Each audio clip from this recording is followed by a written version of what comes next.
going on, everyone? So today the Los Angeles Lakers take on the Los Angeles Clippers for the Battle of LA.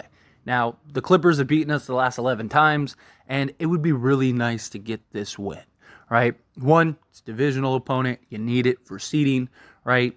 That could be the difference between us getting, say the 3 seed or the 5th seed, right? Also, it'd be nice to just get that confidence boost, change that narrative a little bit, kind of put the Lakers a bit more in the driving seat. Now, we'll see if Paul George and Kawhi Leonard play. At least at this time, we have no news in regards to them playing. Ty Lue did say that it's likely that they play, but they are coming off of a back-to-back against the Orlando Magic.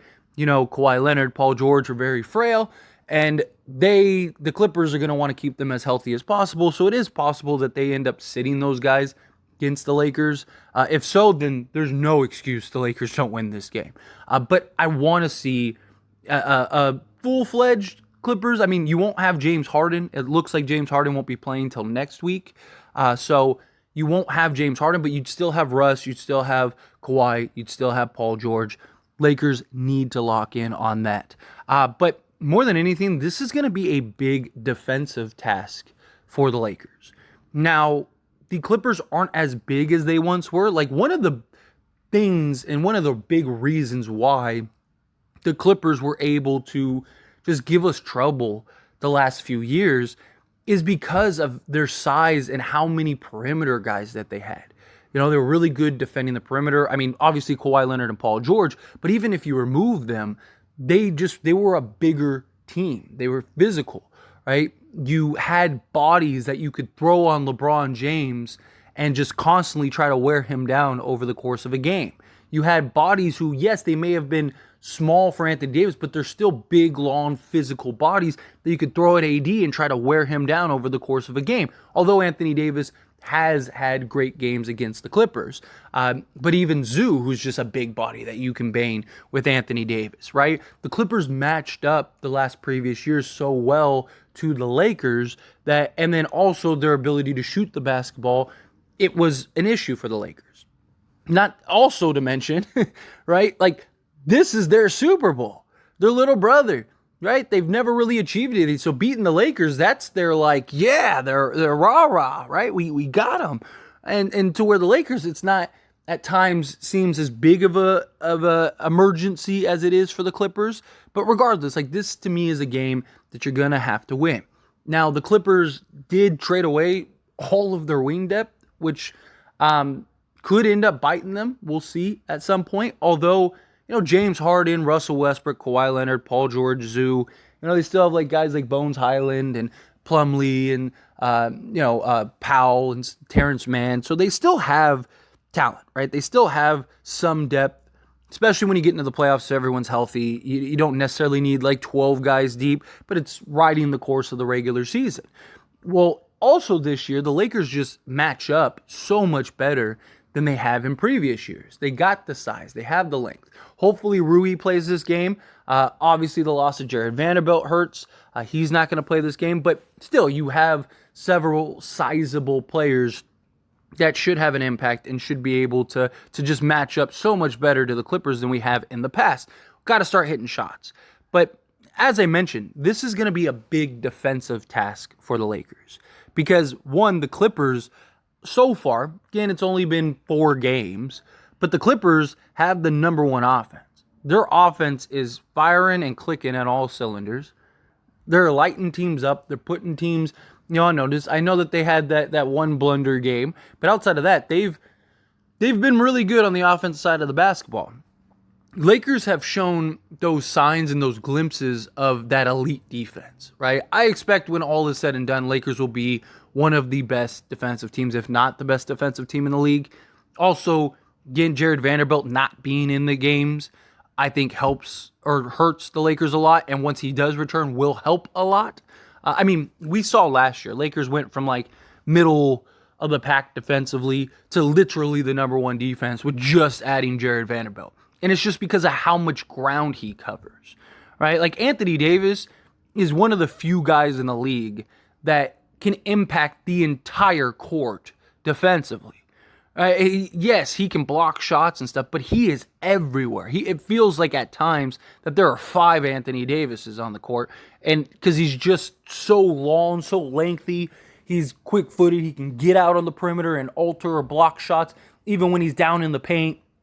Jared Vanderbilt does a lot of the same things. He's got good size, he's got good length, and we have seen plays where he's on one side of the court and then immediately on the other side and then back to that side, and just it's like he's guarding 3 or 4 guys at once. He just covers so much ground. So now you have 2 of those guys on the court. It's really difficult to defend because then at that point everyone else just needs to be serviceable defensively. Like not everyone has to be great. Like Jared Vanderbilt makes up so many of the Lakers' defensive flaws. Well, you don't have that. And now you're playing one of the best offenses in the league right now in the Los Angeles Clippers. This is a game where the defense is really going to be tested. You got to lock down. You got to focus, right? If we don't, Clippers will blow us out. You know, the Clippers, this means a lot to them, right? The Lakers are one of the teams that they have circled on their calendar every year of just beating. And like I said, they've beaten them 11 straight times. They're going to want to keep that win streak up, right? They're going to want to, if they can make it 20 times, they want to make it 20 times. And if you're the Lakers, it's your job to go out there and end that streak. Change that narrative, right? Because right now there's the, Lakers just can't beat the Clippers, right? Clippers just have their number. And yes, sometimes there are teams that just have your number.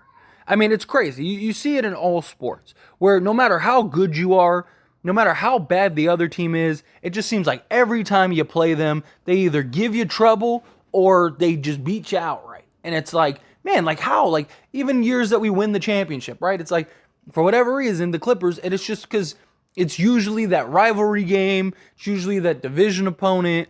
It's usually that team that like they haven't achieved anything else other than like beating you. And that's their moment of glory. Right? That's their time in the spotlight. That's their media attention. That's everything to them. And this goes one of 2 ways, right? It goes the Clippers win and the news and the media and all of the narrative and conversation continue in the trend of like, oh, look, Lakers still struggling. Lakers are this. They just can't beat little brother, blah, blah, blah. Or the other alternative is that the Lakers win. And now you start flipping and changing that narrative. Now you got the divisional opponent. Now you put yourself in that tiebreaker to where now you guys are both 3-2, right? Lakers finally get over that hump of being at 500, which would be just lovely because it took us like 40 games to get to that point. So it'd be nice. But the Lakers have also had their struggles so far through these 4 games. Me personally, I'm not worried about it yet, right? It's early in the season. A lot of it has just been guys not hitting shots and just lack of energy, which that drives me crazy. The not hitting shots to me is not a huge deal just because the law of averages eventually will work out. This team is a team that can shoot the basketball. Eventually, we're going to start hitting shots. And when we start hitting shots, this will be a completely different Laker team. But when you're not hitting shots, you can still do all the other things.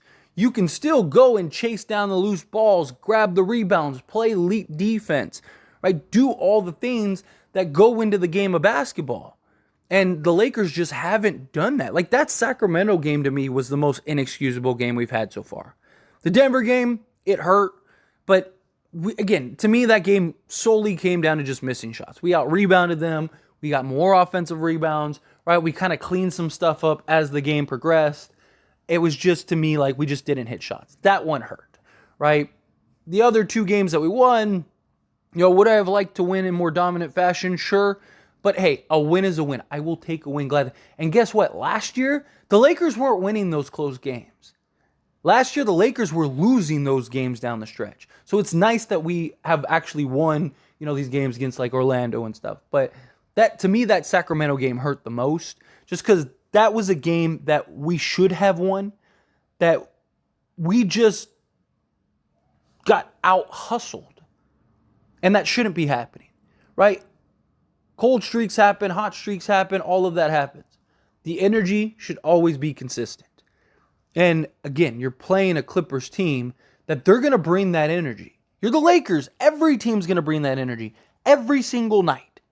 And if you don't do your job, if you don't do what you're supposed to be doing, you're going to lose more games than you're going to win, regardless of your talent, right? We've seen plenty of very talented teams not have success. I mean, we've seen lots of very talented Laker teams not have the success. I mean, literal super teams not have success. I mean, we had Dwight Howard, Paul Gasol, Meta, Kobe, and Nash. And it took Kobe tearing his Achilles just to get us into the playoffs, right? Like, just because you have the talent and more talent than some of these teams doesn't mean that those teams won't beat you, because they're going to show up and they're going to play big. Lakers need to have that energy. Clippers are going to want to just lay it on the Lakers and smack them, right? This is their last time in crypto. I mean, not this season, but this year, right? So they're going to want to win as many of those games as possible, and they're going to want to beat the Lakers in their court as many times as possible before they go to their new one. So there's a lot of motivation and a lot of just agenda for the Clippers. Lakers need to match that. Lakers need to match that energy. Lakers need to, again, start changing that narrative this season. Our defense is going to be tested. You gotta lock down. You gotta be focused. This is a great test for our defense to show what we can do defensively. This is a great test for us to kind of steer the ship and right things and go off on this win. The excuses will pile in if the Lakers win, of course, because it's just how it works. But we know what the Lakers are capable of. We know that the Lakers can and should win this game. We know that if we do win this game, it's very likely on the backs of our defense. And, I hope that we get a full-fledged Clippers, or as full-fledged as possible. Again, James Harden's probably not playing, but I hope we get everyone else. So that way there's no excuses. Well, they didn't have Kawhi Leonard and Paul George, so of course you wouldn't. I hope it's not like that. I hope it's like everyone's playing, they're clicking, and we're doing our job. Because if we do our job, we're going to win this game. If we do what we're supposed to do, we will beat the Clippers. And it's time to start changing that narrative. Time to lock down defensively. This is very important. Again, you're playing the best offense so far. Again, we'll see how it progresses over the course of the season, but it's very possible that the Clippers could be, especially now that they got James Harden, they're probably going to be one of the top offensive teams in the league. They probably will. I think that that's a safe bet, right? So we need to be that defense. We need to be that elite level defense that can take down and match up against the best offenses in the league. And tonight is a big test. But anyway, as always, this is a discussion, so I pass the question on to you. Let me know your thoughts and opinions down in the comments below. What do you think? How do you feel? Do you agree? Do you think, this is a big test? Lakers need to lock down defensively? Do you think, no, not a big deal either way? How do you feel? Whatever your thoughts are, I'd love to hear it. Let me know down in the comments.